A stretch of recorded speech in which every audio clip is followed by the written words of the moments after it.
2, 3, okay. Hi guys, ganito lang tayo. Repair natin yung ilaw. Ito na repair natin. Itong ilaw. Ito natin, tatanggalin natin itong ilaw. Huwag mo na hawakan yun. At itong bato. Huwag mo na hawakan yung mic na. Huwag mo na hawakan. Tapos. Salita ka lang malakas. Tapos ligyan natin ng mga, tapos yung plus na connected yan dito. Ito naman, tatanggalin natin.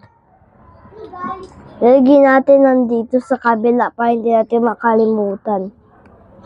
Yan. Ilagyan natin dito. Pagtapos na, lagyan natin dito. Ibig sabihin nitong ilaw, signal light. Ito naman, dito ko connected sa minus. Ito, naka-connected naman ito sa plus.